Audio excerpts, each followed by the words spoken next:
As you've learned to set goals and make plans for your life, you probably included earning money in your list. You likely didn't just want to earn enough to get by, you probably wanted to earn a specific amount. For some, it might be $50,000 a year, for others, it might be $500,000 or even $1 million. It doesn't matter, you wrote down what you believe you can earn if you really try your best. You also probably wrote down how much you want to earn in the next year, 3 years, 5 years, 10 years, or in your whole life. Most people would consider that amount as being wealthy, achieving your ambitions, and being rewarded for your hard work. I'm not just talking about feeling proud of what you've achieved, I'm talking about the real rewards of ambition. How wealthy should you aim to be in knowledge and spirit? As wealthy as possible. And in terms of money and investments? As rich as you can get, but not out of greed, instead, as a reward for helping others, not hurting them. Is it okay to want to succeed? Is it okay to aim to be rich? Some people struggle with these ideas. They think rich people are bad, they lack morals, they're ruthless, they don't care. But that's not always true. Sure, some rich people are like that, but so are some poor people. Being bad comes from hurting others to get ahead, not from being wealthy. Being wealthy means using your talents and taking care of yourself and others. I strongly believe that it's natural for us to grow, succeed, prosper, and find happiness. So, here's what I've learned to do to soften the words rich and wealthy. I call it becoming financially independent. That's a bit simpler than saying rich or wealthy because some people think you have to hurt others or be dishonest to be rich or wealthy. If being rich bothers you, don't focus on getting rich. Some people say the Bible suggests it's tough for a rich person to go to heaven.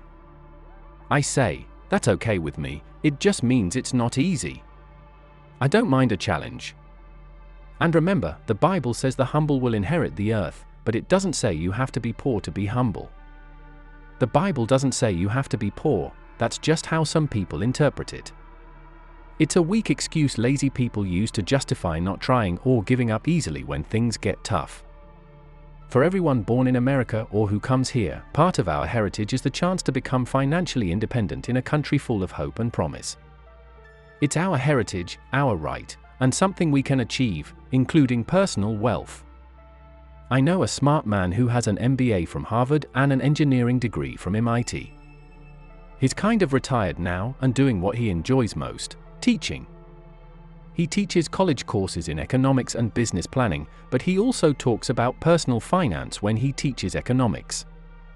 At the start of his classes, he says, think about how you want to live now compared to how long you want to work. If you spend all your money now, you'll have to work for a long time. But if you start saving and investing now, you'll have choices later on. You might retire early, travel more, or even start a new career later in life. It's all about deciding what's important to you now and in the future. Once again, it's all about choices. Think about tomorrow today to have a better life tomorrow. Here's something important to consider when planning your money future: be cautious with your credit cards. Using credit cards is a big deal. You probably get offers in the mail to get a new credit card a lot. Having some credit cards can be useful, especially for travel. It's safer than carrying cash and easier to keep track of. But be cautious. I know it's tough. When you buy something with a credit card, you don't feel the impact until you get the bill. So, make sure you still feel good about what you bought when you see the bill. And be careful with credit, it's the easiest way to end up owing money. Use debt wisely, not all the time. If your business is risky, especially if you're an entrepreneur taking on a lot of risk and debt, try to keep that debt separate from your personal life. I know it's tough because often lenders want you to personally guarantee the debt. So, plan your debt just like you plan your wealth. Here's another tip for becoming financially independent: getting rich quickly is hard, but getting rich slowly is easier. Whether you're following a 70-10-10-10 plan or something else, it doesn't happen overnight. With safe investments, it takes time. It's about consistently adding value to your future, bit by bit, month by month. Building your wealth and independence takes time. There's a saying in investing, focus on time, not timing. The saying goes, it takes time. For most people, that's true. Playing the stock market is different, it's all about timing. But for regular folks, it's about time. A study looked at stock market investments. In one scenario over 40 years, stocks were bought and sold at the worst times. After 40 years, the average return was about 10%. This scenario was about time. In another scenario over 10 years, stocks were bought and sold at the best times. After 10 years, the average return was also about 10%.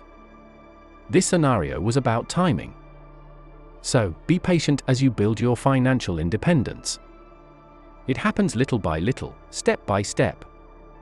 It's tough to be patient, but building your financial independence is like reaching your goals, one step at a time.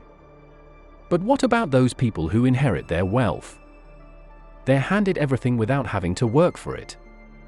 They get fancy cars, big houses, and easy jobs at their family's companies.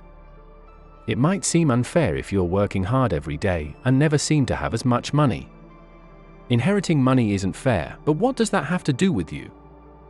If you want to be more financially independent than others you know, then you need to work harder and smarter on your own goals and visions.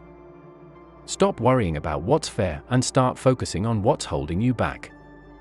Look at what you're doing, not what others are doing. Many people started with nothing and worked hard until they achieved more than they ever imagined. Learn from those who built their way to the top, rather than those who were born into wealth. And what if you decided you wanted to be rich? What if you really followed your ambition and your life started to improve? Besides getting on the right track, making more money, spending less, saving and investing more, and helping others, achieving your goals might also bring some disappointments. One disappointment could be with your old friends. Some might criticize you for your success or even stop being friends with you because you're trying to improve. They might say things like, "He's forgotten about us now that he's doing so well," and maybe more. They might gather together and say things to make themselves feel better about not doing much. But remember, those who choose to stay where they are have picked their own path, a plain one, a path of just being okay. Those who rise above often wish they could go back to their old friends, to help them and share hope and inspiration. But it's hard, jealousy builds a big wall that's tough to break down.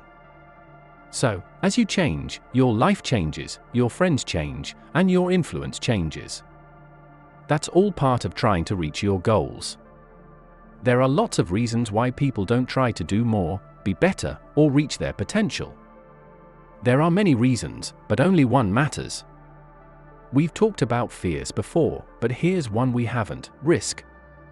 Every job has different levels of risk. There's an old saying, no risk, no reward. Maybe that's true, I don't know.